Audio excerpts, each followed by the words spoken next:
Good evening, ladies and gentlemen. My name is Asad Lalji. Welcome to the next live session of Avid Online. And for those joining us for the first time, a special welcome to you. Please refer to the chat box for more information on Avid Learning, our platform. And thank you for tuning in and hope you'll join us for the rest of 2021. We've used these extraordinary circumstances that 2020 brought upon us to transition our programs online. Our digital further learning campaign, Avid Online, launched in April 2020, is almost 11 months young. And we've curated and presented close to 240 programs, including our very popular premiere series at the Mumbai Opera. So whether we continue online or transition back to physical events or a hybrid mix of both, we stay true to our mantra that learning never stops. Literature has always been a robust part and an important part of our programming. And over the years, we have collaborated with authors, academics, intellectuals, publishers, and festivals. We've been the co-curators of the literature section of the Kalagor Arts Festival. We've collaborated with the iconic Jaipur Literature Festival that's happening at the moment, regularly over the years, actually hosting their Mumbai Curtain Raiser. We've also partnered with the Times of India Literature Festival, the Tata Literature Live, and tonight we are delighted to partner with the Bangalore Literature Festival for the first time and hope this is the beginning of a very long partnership and relationship.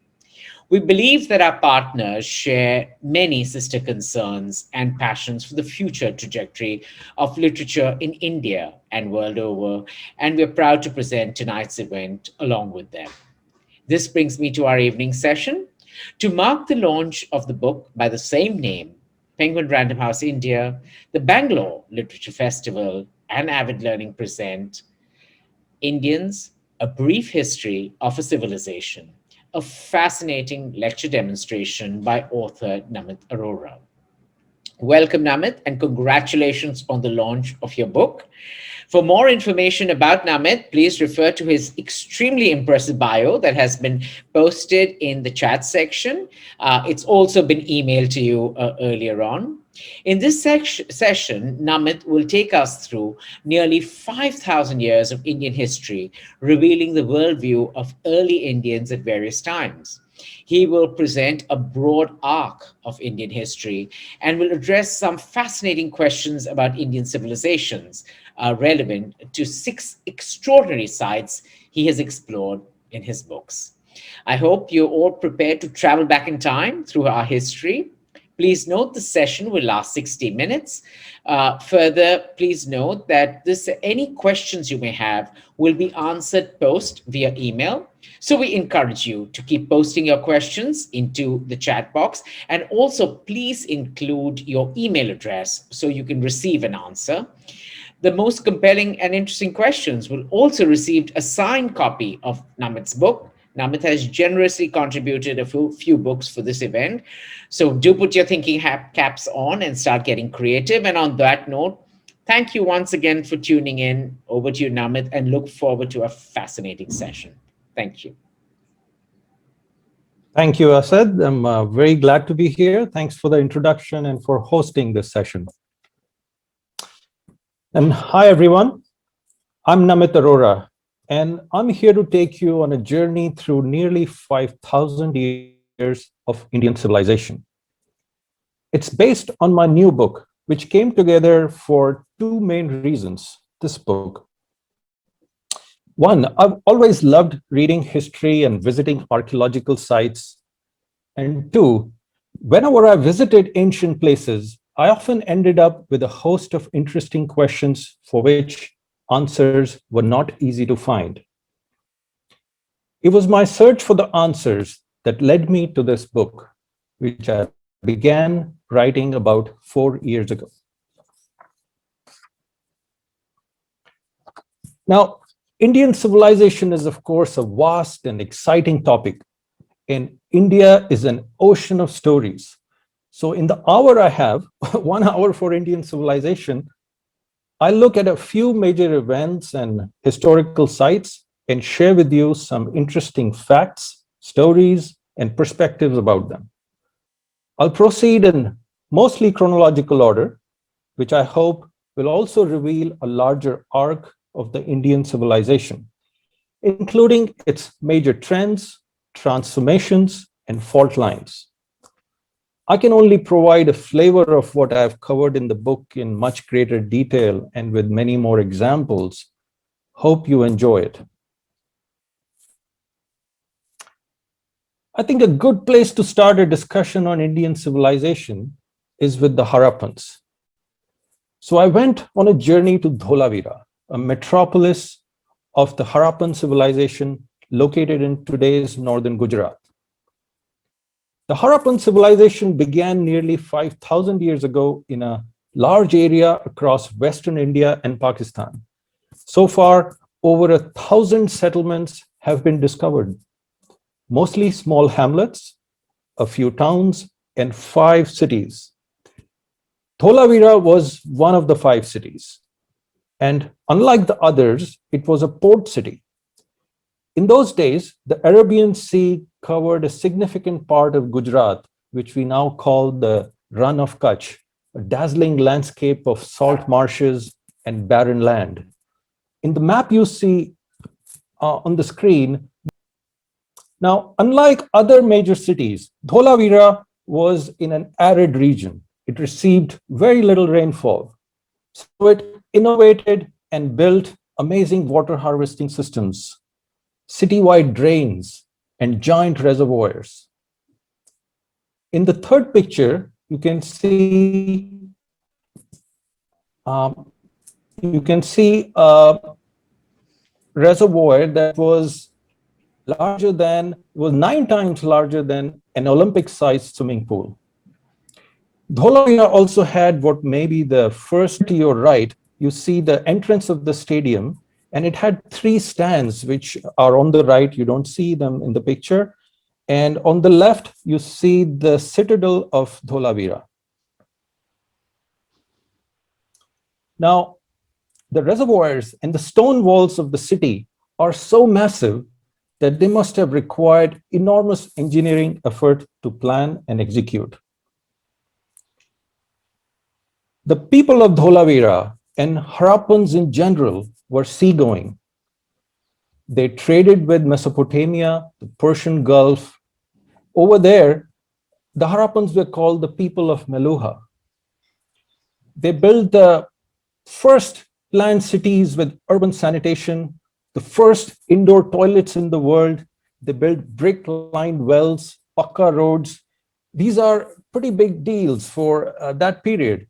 So the Harappans come across as really very skilled techies.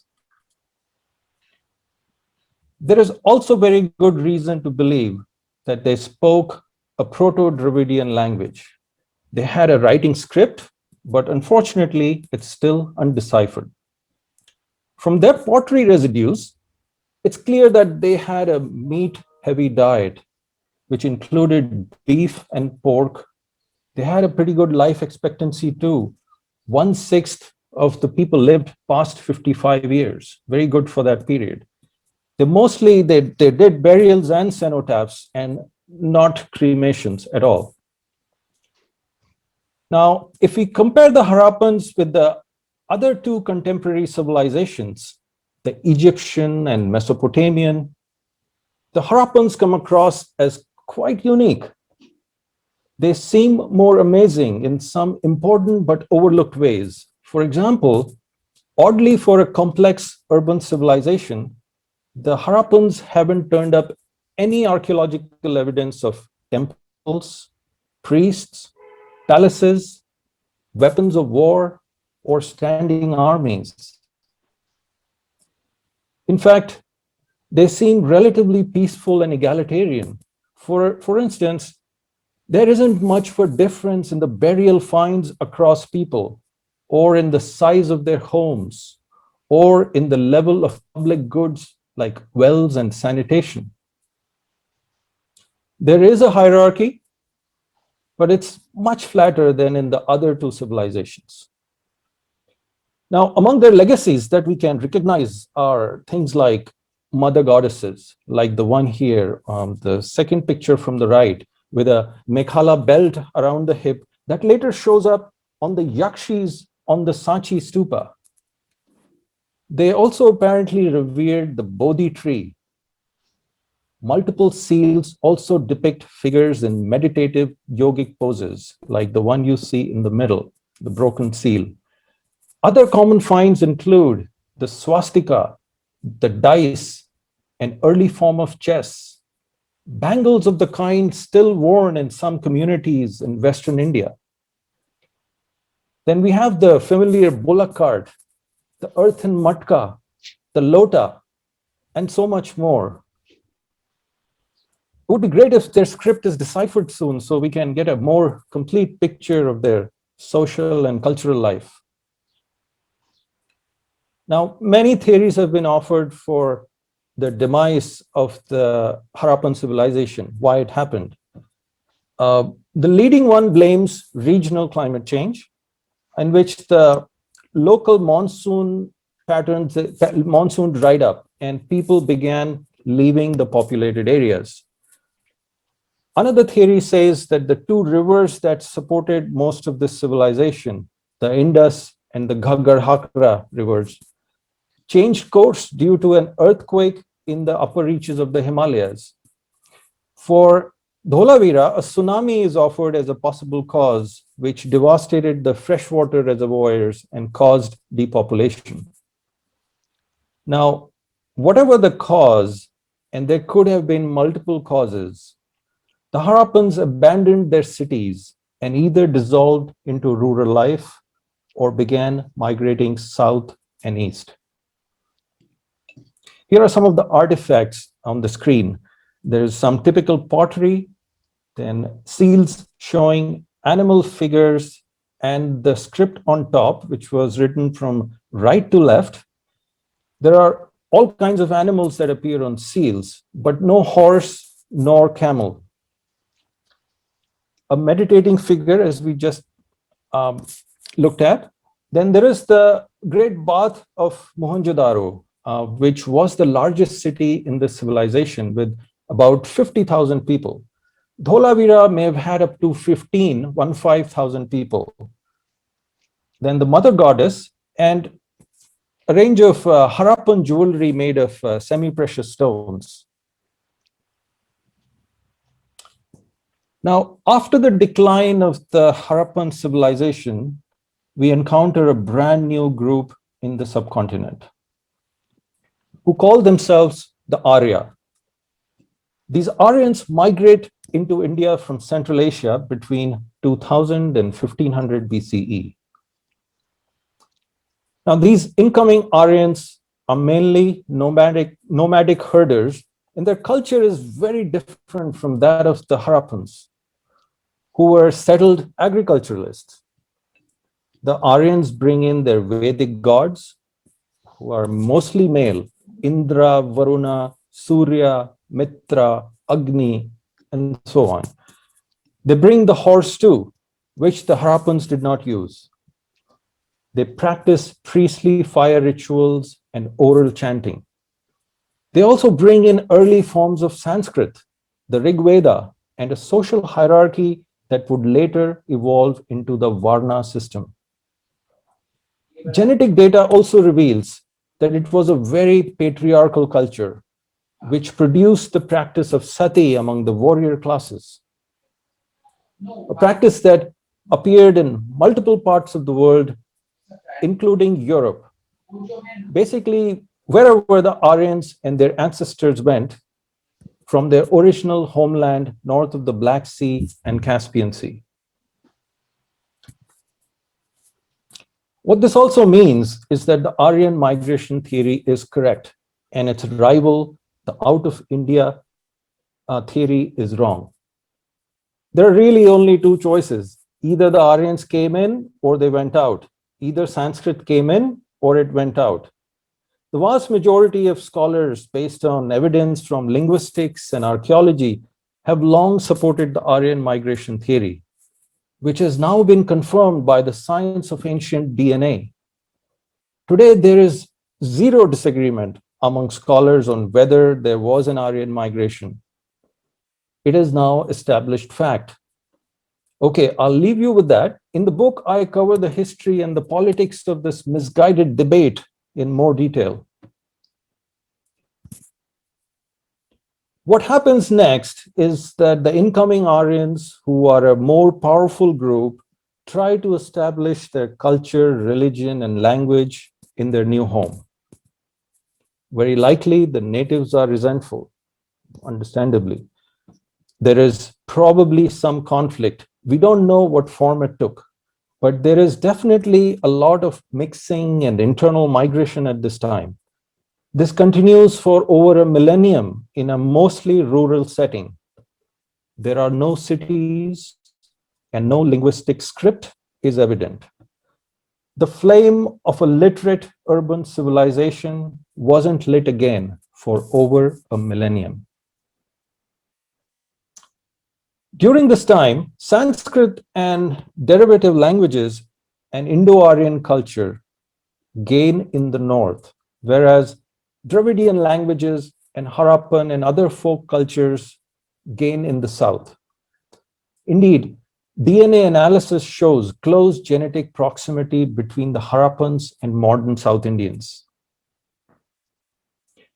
Out of this churning and mingling arise new hybrid cultures and larger political formations led by chieftains and even kings, mostly in the Gangetic plain. From this substrate and its conflicts come the early stories of the Mahabharata around 1000 BCE or so. These stories would evolve over many centuries as they would be told and retold in countless venues, with lots of new and exciting masala added by every generation, to a point where it is now very hard to extract any reliable historical data out of it. But they remain wonderfully delightful. There are also early and short-lived experiments with democracy at this time, which though soon give way to empire, the first one at Magad. Places like Rajgriha, Pataliputra, Kashi, Vaishali emerge into history. Then comes the familiar age about which so much is written, the age of the Upanishads, the Buddha, Mahavira, Charvak, Ajivikas, and so on. Now, in the following century comes a major new force in the form of Alexander's invasion of the Punjab. Alexander defeats King Porus, but suffers heavy losses. He wants to keep going all the way to the Ganga, but his troops rebel, and he reluctantly has to turn back. A few years after his untimely death from typhoid, I believe, the Mauryan Empire rises in India. To its west is the Greek Seleucid Empire, whose ambassador to Chandragupta Maurya's court is Megasthenes, who has left an account of his time in India, though parts of it are unreliable. He's more trustworthy on Pataliputra, where he spent a couple of years. Going by Megasthenes, Pataliputra was likely the largest city in the world at the time. It was located along the Ganga, and its dimensions were 15 kilometers long along the Ganga and 3 kilometers deep.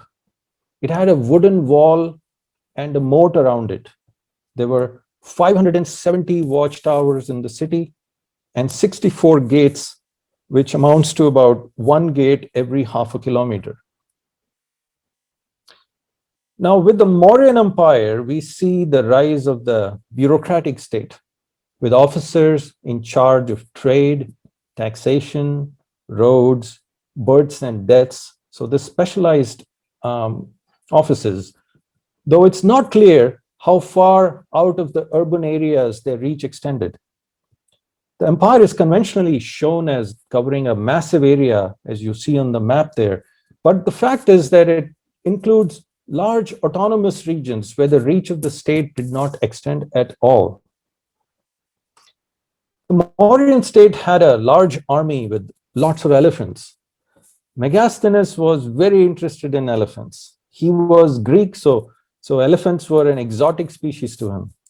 He studied them carefully, how they're captured, domesticated, used in war, how their injuries are healed.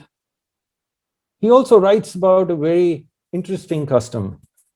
When an elephant got angry, the Mauryans sang and played music before it to calm it down. Very similar to the music therapy that's performed nowadays in elephant sanctuaries in some parts of the world. From Megasthenes' account, it's clear that caste and endogamy, or the custom of marrying only within your own caste group, have appeared, at least in the elite groups he is close to, who speak Indo-Aryan languages. From here on, caste and endogamy would spread across the population, a process that would take time and vary by location. According to Megasthenes, the Brahmins guarded their special knowledge and did not share it with men of other castes, nor with women, including their own wives. However, he writes that women often pursued philosophy with the Shramanas, which included Buddhists, Jains, and others. What Alexander's invasion really opened up was a freer flow of ideas between East and West. Indian philosophy went west and influenced Greek philosophy. Indians gained in science, especially in astronomy, and the arts, as in the sublime Gandhara style of art. 2 generations after comes Ashoka. He turns to Buddhism, spreads it far and wide, puts out those well-known rock edicts, and builds the lion capital, now at Sarnath. He commissions the Sanchi Stupa. From here on, in Indian history, we get monumental buildings and stunning sculpture. The picture on the lower left is the Sanchi Stupa, then the Didarganj Yakshi, and several other beautiful sculptures.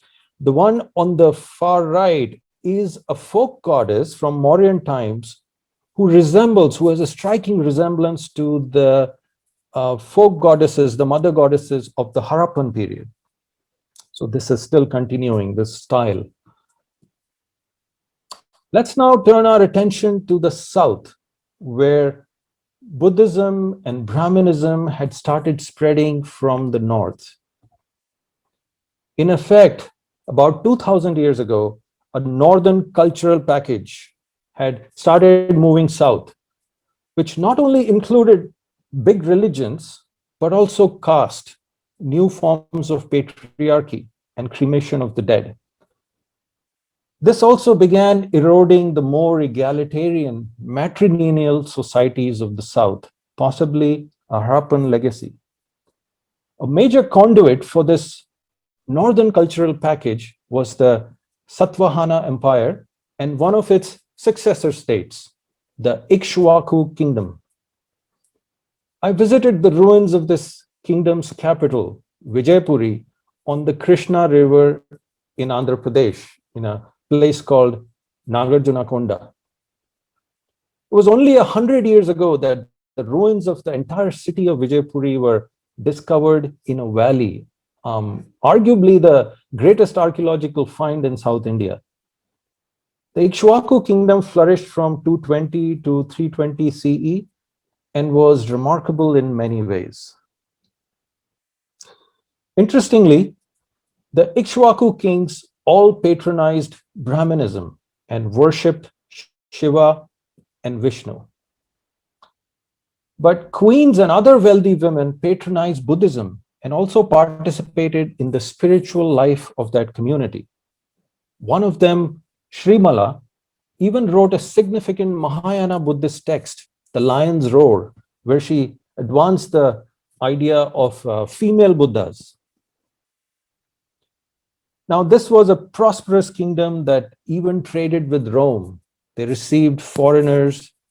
They also built the only amphitheater of ancient India that's been found in ancient India.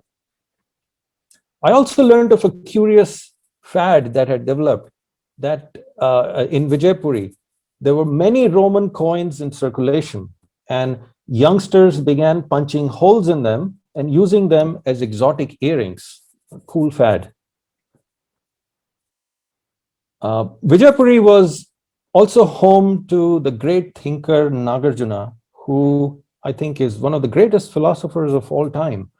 He pioneered the middle way school of Mahayana Buddhism. He pointed out that there is no objective, mind-independent reality that's accessible to us. I discuss his ideas in the book and also reflect on the sophisticated intellectual culture of Vijayapuri that could have produced a great thinker like him. Archaeological finds here include 18 Brahminical temples along the river Krishna, as well as 30 Buddhist monasteries that occupy some of the best real estate in the city. Though they seem like precursors to the much bigger monasteries at Nalanda, where we'll go next. The finds also include what may well be the earliest practice of sati in South India. There was also a cult of a folk goddess, later to be called Lajja, representing abundance, fertility, and sexuality. You can see her in the second image from the left. By this time, amorous couples have started appearing in religious art. More on that later. Now, evidence suggests that the Krishna River rose dramatically for some reason over a few years and began flooding the city regularly. So people slowly started moving out. There are also signs of plunder and ruthless destruction, including the breaking of statues by an invading army, likely of the Pallavas. Thereafter, around 320 CE, the city was abandoned and got covered by earth and shrub. That's how it was found. But now the valley where the ruins are lies under a lake formed by the Nagarjuna Sagar Dam in 1960. For 6 years before that planned submersion, the site was excavated by archaeologists, and many of its monuments were relocated to higher ground, which is what you see today. The first image on the left is a Buddha shrine in a monastery, then the Lajja image. The third one is a stylish and ornate ghat on the river, and of course the amazing amphitheater on the lower right. Okay, from the south, let's now explore a completely different setting, the famous Nalanda University. Nalanda was more accurately a Buddhist monastery that was set up in the time of the Gupta Empire, whose kings were one of its many patrons. The university had a great run from the 5th to the 13th centuries. It attracted student monks from across Asia, wherever Buddhism had spread. Hundreds of monks came from China alone, as well as from Japan, Korea, Sumatra, Tibet, Sri Lanka, and Central Asia. These monks braved very difficult journeys. They came because they wanted authentic knowledge and Buddhist scriptures, which were in short supply in their own countries. They wanted to learn from the masters at Nalanda and other Indian monasteries. They also wanted to visit the sacred sites associated with the Buddha, such as Lumbini, where he was born, Bodh Gaya, where he attained enlightenment, and so on. The travel accounts of 3 of these monks have survived miraculously, from which we have many rich details of social life in India and academic life in Nalanda between the 5th and 7th centuries. In 2018, in fact, a nice Chinese film on the life of Xuanzang came out, which I recommend wholly. The image on the left is from the movie. It's an artistic rendition of what the great monument at Nalanda might have looked like, whose ruins are in the picture directly below. In their accounts, these Chinese monks write about untouchability in India. According to Yijing, the first and chief difference between India and other nations is the peculiar distinction between purity and impurity. From the accounts of these monks, we also get answers to all kinds of interesting questions about Nalanda University. What was its admission criteria? What did they study? What were the debates at the time? And what did an average day look like in the life of a monk? We learn about the greeting protocols between student and teacher, the classroom settings, the daily walks and bathing routines, the games they played, what they ate, and so on. Fascinating details. By the way, the Bihari mangoes we love so much today were also very popular at that time. All students were taught grammar, logic, philosophy, theology, astronomy, and medicine. Many of their teachers were rock star thinkers and philosophers, including people like Dignaga, Dharampala, Shantideva, and so on. At least according to the Chinese monks, the Buddhists invariably won all the philosophical debates held around the country, handily beating Brahmins, Jains, and others. Now, bias in their reporting can't be ruled out, but it was certainly true in one such well-documented debate that was organized by Emperor Harsha in the 7th century. It's also interesting to understand the financing of Nalanda. It was basically funded by the royals, who physically built their monasteries and temples and then granted them perpetual rights to the revenue of villages around them. Apparently, 100 villages regularly sent supplies of rice, cereal, milk, butter, ghee, vegetables, and other produce to the monastery. It was like a lifelong scholarship to the monks. And while this made their life very comfortable, it had its serious downsides too. They got complacent. Once their needs were taken care of, they began living within walled, gated communities, cut off from the lay public.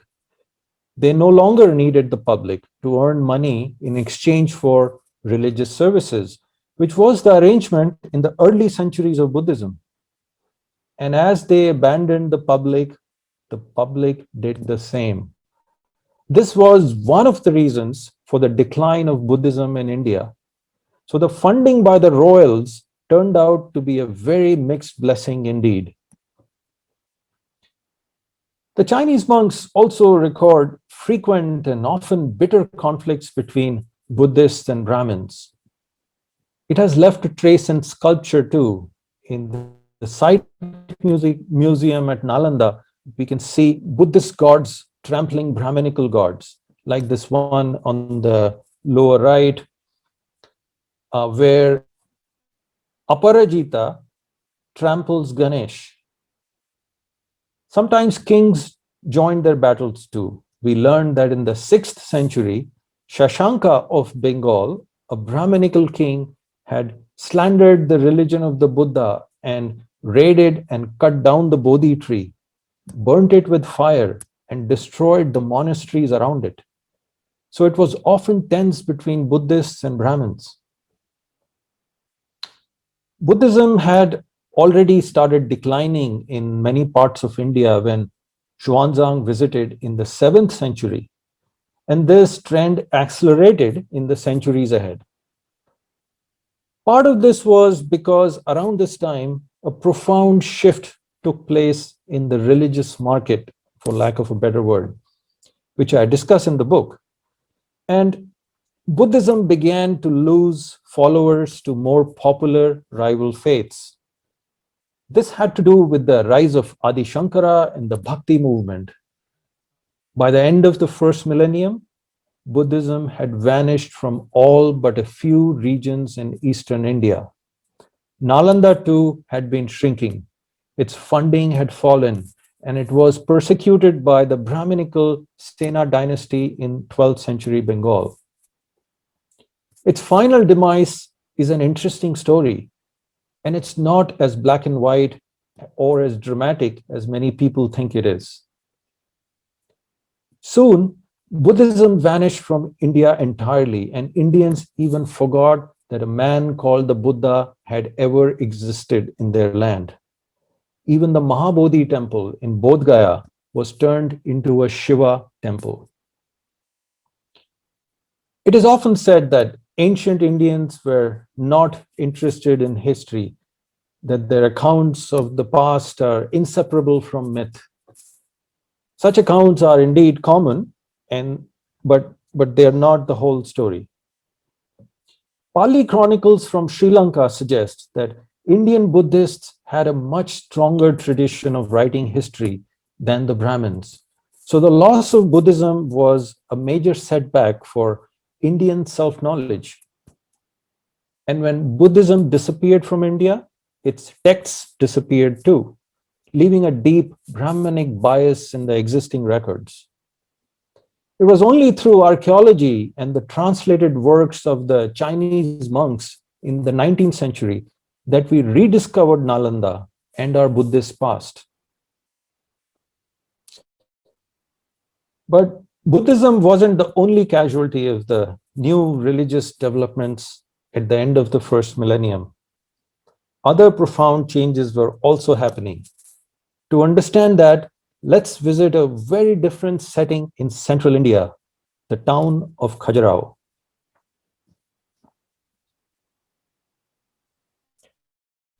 Now, Khajuraho is, of course, world famous for its beautiful temples and the vivid erotica on their walls.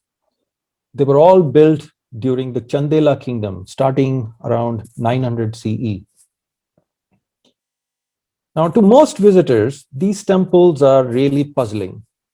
What sort of worldview puts hardcore erotica next to their gods? And this wasn't just in Khajuraho. It was a trend that began at least a couple hundred years earlier on temples across India, at Konark, Bhubaneswar, Badami. And these depictions appeared both outside and in the inner sanctums, the Garbhagrihas. What was going on? How does a religious culture that has long glorified austerity, penance, renunciation, and asceticism as the path to God approve of such sexual imagery? On temples, no less. Modern Hindu temples don't have this at all. Hindus today are, in fact, scandalized by this imagery. It's alien to them. So what is the meaning of this erotic art on temple walls, and why did it disappear across India? Some people say, oh, it was a liberal time, the time of the Kama Sutra. But the Kama Sutra is a secular treatise for the art of love and courtship meant for the elites. It can explain depictions of sexual imagery in private apartments and perhaps even on public monuments, but it does not explain why it's all right to depict sex on temple walls next to the gods. The right answer is that the religious culture at that time was very different from ours, which is why it seems alien and scandalous to Hindus today. So what made it so different? The key difference has to do with the tantric substrate that existed in the first millennium CE, in which sex and spirituality were not divergent pursuits. The roots of Tantra lie in folk religions that are non-Vedic in origin, and likely even pre-Aryan. It had long valued goddesses and symbols of fertility as auspicious and sacred. Over time, these symbols started appearing at the entrance of temples, and they became more realistic, moving from amorous pairs to full-blown coital positions. Such depictions on temples were intended not to shock the public, but to comfort them and to convey a stable, harmonious vision of life. By mid-first millennium, religious culture had fused Puranic Hinduism with Tantrism. What that means is that the Vedic mode of worship was all mixed up with the Tantric mode of worship. In Tantra, sex was a path to the divine, to spiritual progress. And this paved the way for Khajuraho's artistic tradition. The Tantric substrate also accorded higher dignity to women and opposed practices like sati and caste. Not surprisingly, Tantrism conflicted with the more austere ways of Brahminical Hinduism.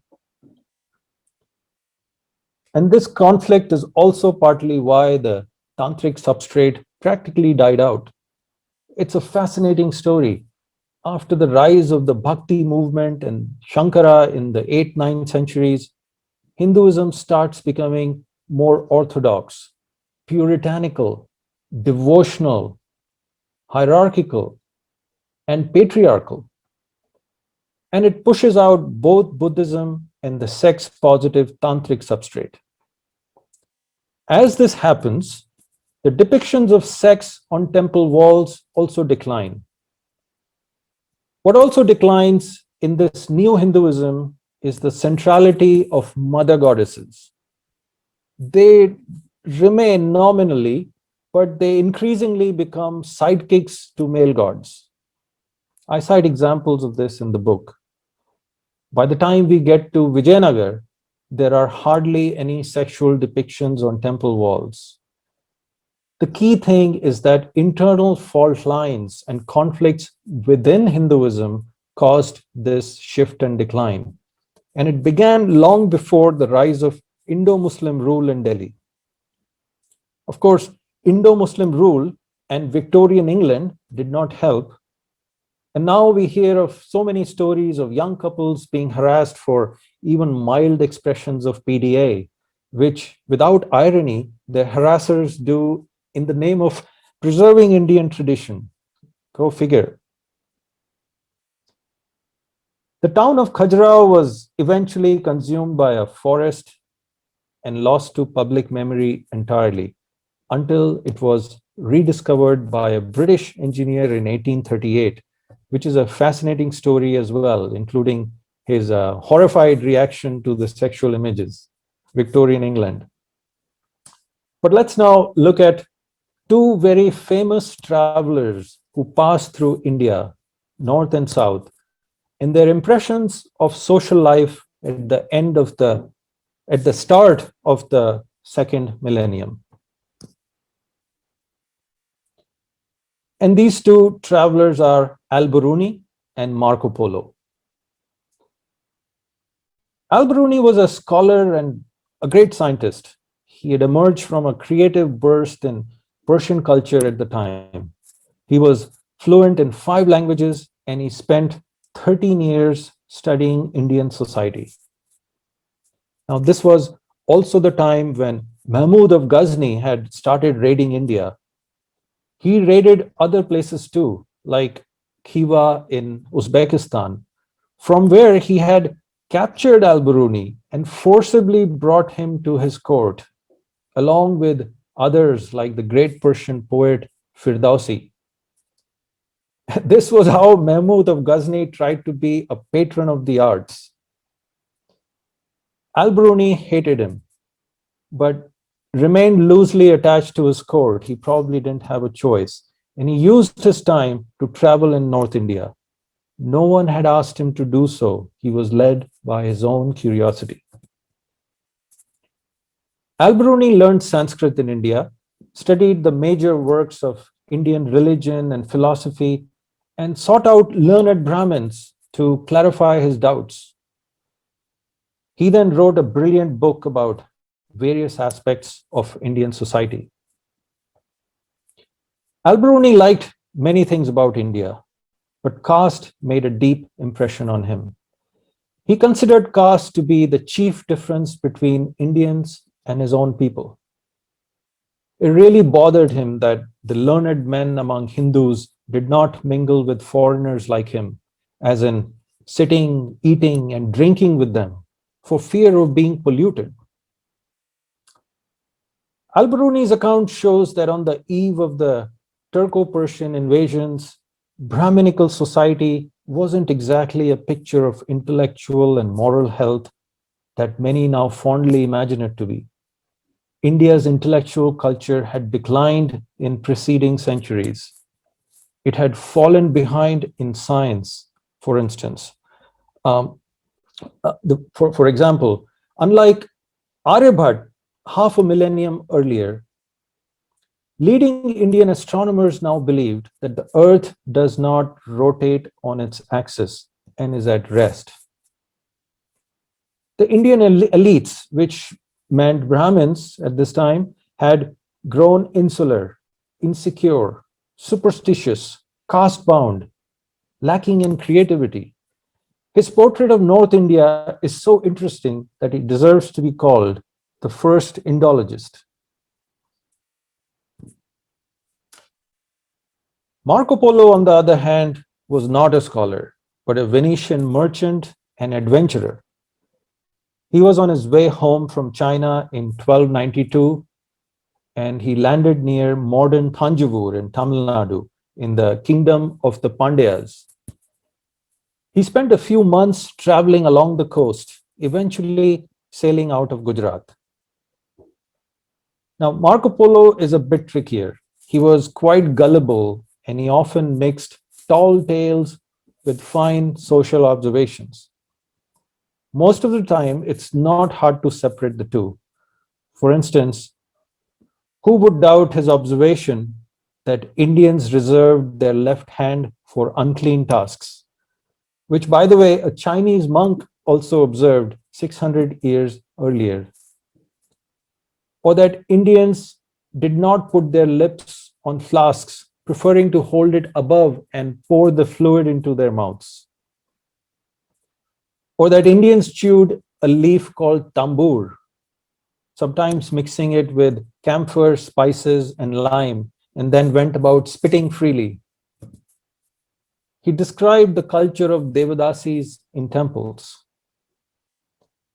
He also observed that dark skin is preferred by Indians, at least the ones he met along the coast.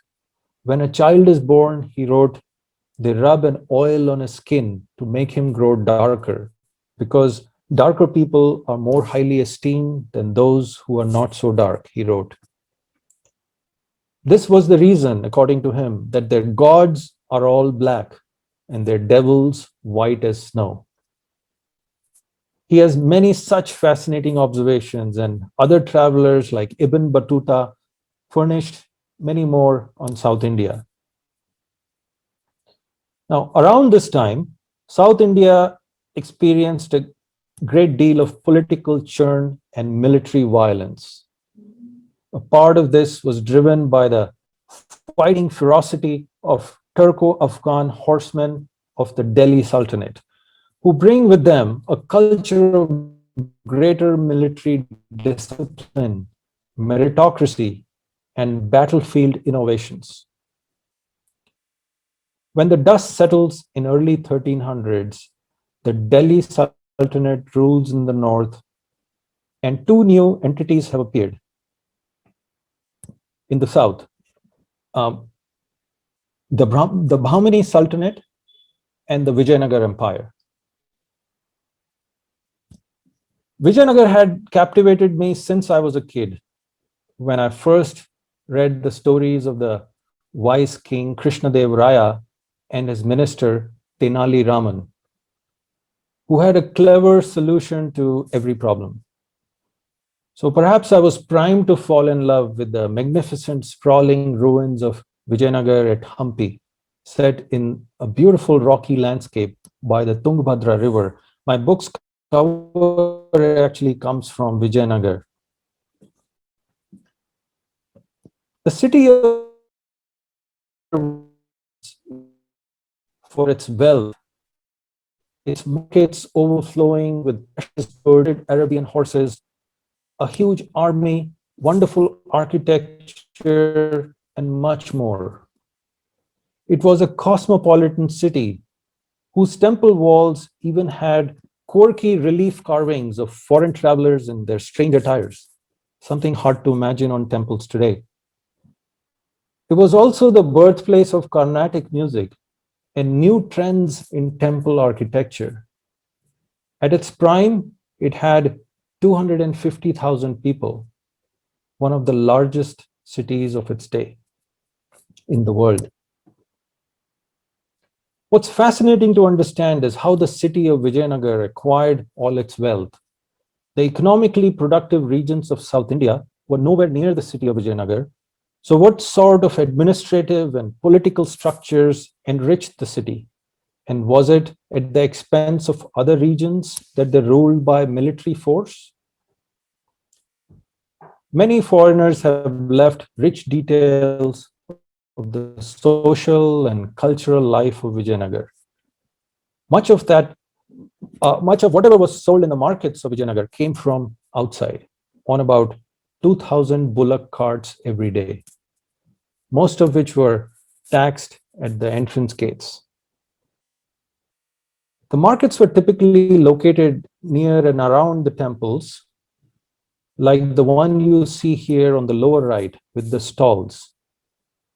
The city had an Islamic quarter, and large numbers of Muslim Turks served in the Vijayanagar army. The elites of Vijayanagar had also embraced a lot of Persianate norms in how they dressed, their architecture, governance, military technology, and more.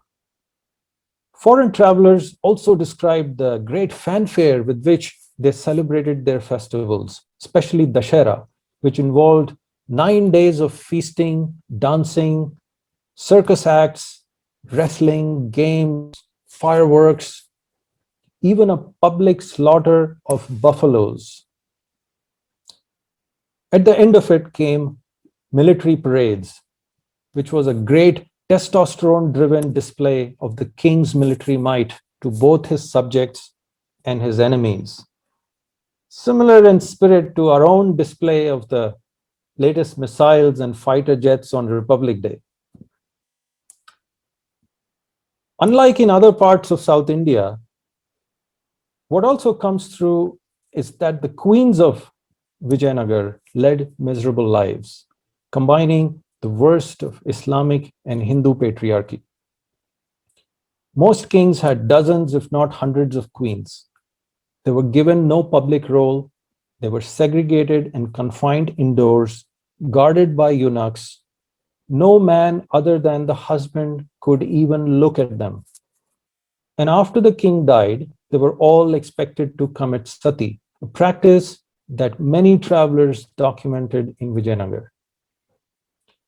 At the same time, prostitution was legal and taxes from it paid for the local police force. Interestingly, a Portuguese horse trader, he complained that bribing was common in Vijayanagar, and public officials at all levels expected bribes from traders 500 years ago. The travelers also document all kinds of intrigues, assassinations, and intra-family violence in the Vijayanagar royal family, occupational hazards for many dynasties around the world. It's a fascinating story of how and why the empire ended. Vijayanagar had been in shifting alliances with 5 sultanates to their north. They all fought each other, and religion was rarely a factor in those alliances and conflicts. In fact, Vijayanagar's most bitter rivals were the Hindu Gajapati rulers of Orissa. The sequence of events is complex, but in 1565, 4 of the 5 sultanates united against Vijayanagar in a decisive battle at Talikota. Vijayanagar's army, led by their overconfident 80-year-old king, had fallen behind in military technology and was defeated. As news of their defeat reached the capital, the royal family promptly fled with hundreds of elephants loaded with gold, diamonds, and precious stones. Vijayanagar was sacked, but only after the neighboring tribes looted it before the enemy got to it. What one sees in the events leading up to this defeat is that, and its aftermath, is that history is messy and hardly ever as simplistic as some want us to believe. The kings of Vijayanagar never saw themselves as defenders of Hinduism versus Islam. They were often aggressors and were mainly defending their kingdom against other kingdoms, both Muslim and Hindu. Interestingly, the descendants of the kings of Vijayanagar still live nearby. In the book, I describe meeting the primary heir who goes by the name Krishna Raya. Okay, let's now go back up north.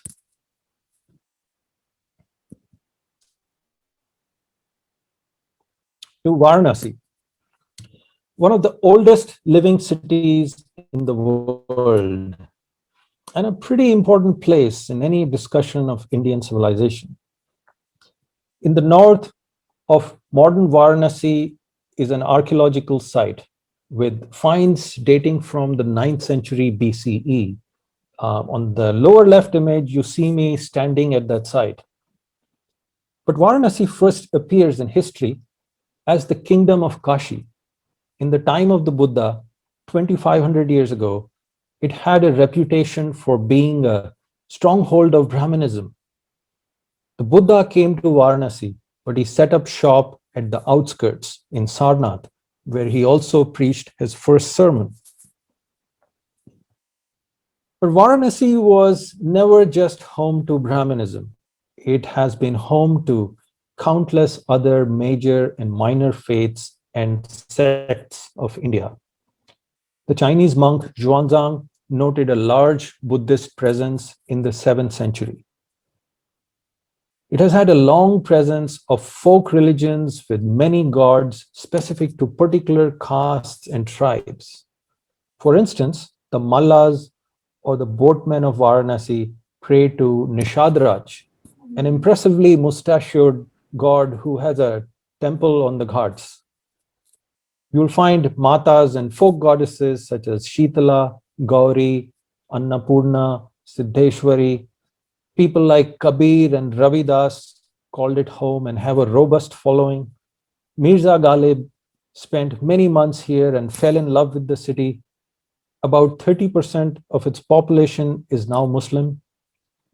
Hindus visit Sufi shrines and Muslims visit Aghori Babas. Some devotees offer liquor and meat to Kal Bhairav, a fierce form of Shiva, wearing a garland of skulls. So it has a long history of great religious diversity and coexistence, though this has been more of a challenge in more recent times. Speaking of Shiva, his followers consider Varanasi as his permanent home. Many see Shiva as the presiding deity of the city. As gods go, I think Shiva is quite a colorful character. Let me read a paragraph on Shiva from the book.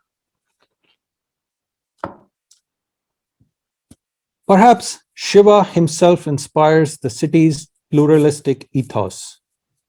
Quite unlike other respectable Hindu gods, he still betrays his pre-Aryan roots.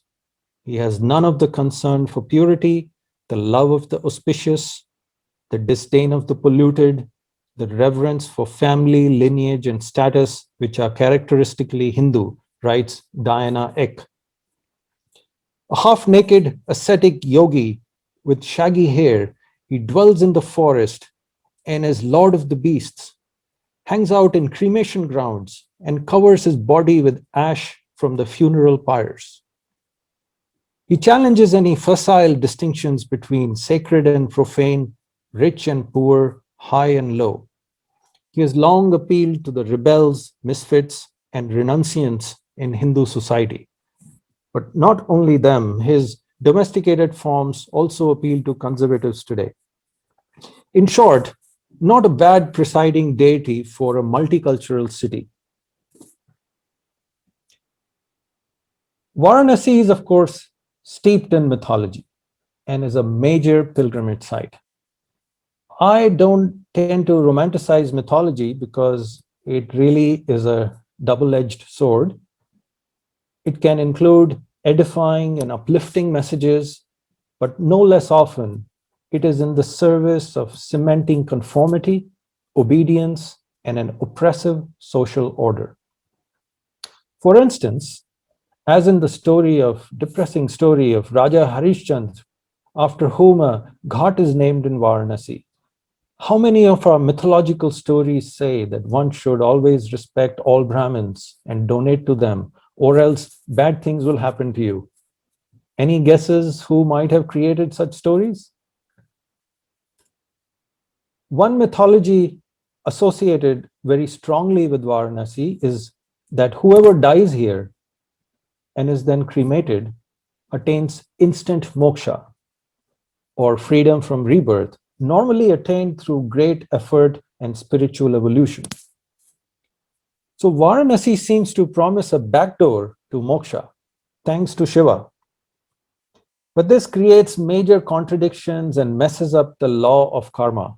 What do we do with the thugs and the scoundrels of Varanasi? Do they also attain instant moksha after death? This has been an interesting debate among learned pundits, which I discuss in the book. Kabir, of course, made fun of this whole instant moksha business. He famously ridiculed silliness and dogma in all religions. And he poked fun at both mullahs and pandits, the Quran and the Shastras. In the book, I also take a closer look at Varanasi's experience during Indo-Muslim rule. And I try to fairly assess its losses and gains for various communities in the city. What does the evidence say about the number of temple desecrations?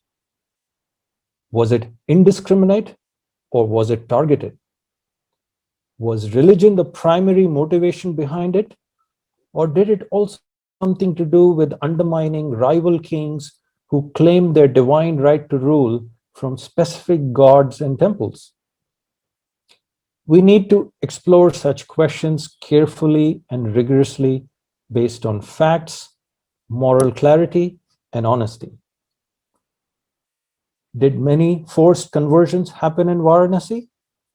Or did lower caste communities mostly convert voluntarily to escape the caste system and to improve their economic prospects under the new regime?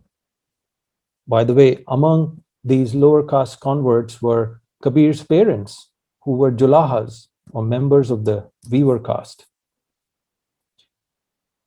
Somewhere in there, one also has to account for the rise of a new and very creative Hindu-Muslim syncretic culture in art, architecture, music, dance, cuisine, etc.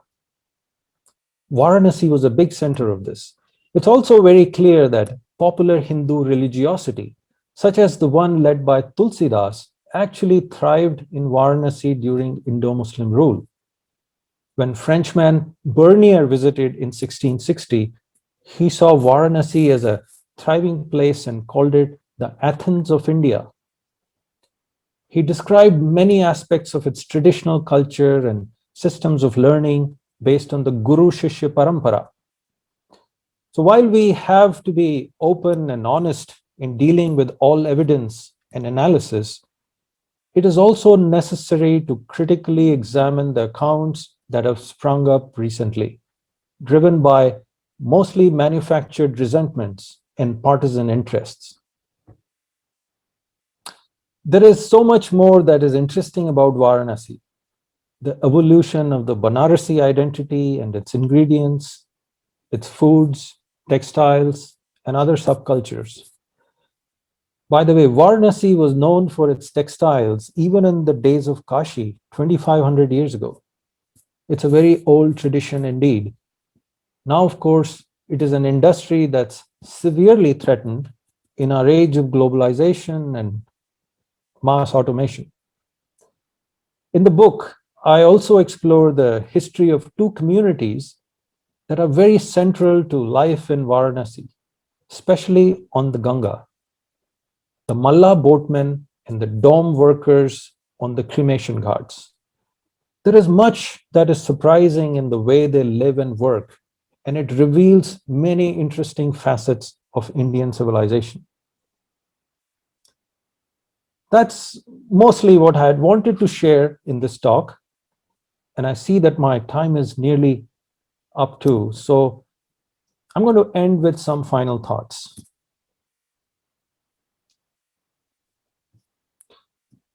I hope I've managed to convey that Indian civilization is a journey of profound and continuous change. It has been a dynamic interplay of migration, conflict, mixing, coexistence, and cooperation. All of these things. Continuities of culture exist, but there has also been much loss and gain. Our history, of course, needs to be constantly updated in light of new evidence and arguments. But it is our collective responsibility to resist attempts to rewrite history based on partisan agendas, such as ones that favor one ethnic group over others. Why? Because we are the stories we tell ourselves. By misreading our past, we risk mismanaging our present and our future. That's all I have for today. I hope that was time well spent. Thank you for tuning in. Back to you, Asad. Thank you so much, Namit, for sharing such a wealth and interesting of insights, interesting information and perspectives. I mean, so many years of history, condensed into this 1 hour lecdem. Firstly, congratulations to you once again on the launch of this book. I mean, it was a fascinating journey back in time. But thank you for this opportunity and being part of your launch activities. Thank you to Penguin Random House, and a special thank you to the Bangalore Literature Festival, Shiny, Sri Krishna, Vikram, and their teams for making this possible. As I mentioned earlier, this is our first collaboration, and hopefully we'll have many more. And to our friend Sadhana Rao, who's been a dear friend and collaborator of Avid, who made this happen. But most of all, thank you to our audiences who've been here in such great numbers. And the questions. I mean, we've had the most questions we've all ever had. Poor Namit's got his weekend cut out for him to answer these questions and get it back to you, and also select the ones who are going to win the free books. Actually, there are a couple of books, signed copies that will come to you. Our next live session is on Thursday, March the 4th, which is on capturing time through photography, followed by female agency in art on March 11th. Both these upcoming events have been specially curated and presented in celebration of International Women's Day, which falls on March 8th. To find out more, just follow us on social media or check out our website. But until then, stay safe, stay healthy, and remember that learning never stops. And thank you once again, Namit, and to our audience for tuning in for such a wonderful session. Thank And you. thanks to you and the entire Avid team. Pleasure.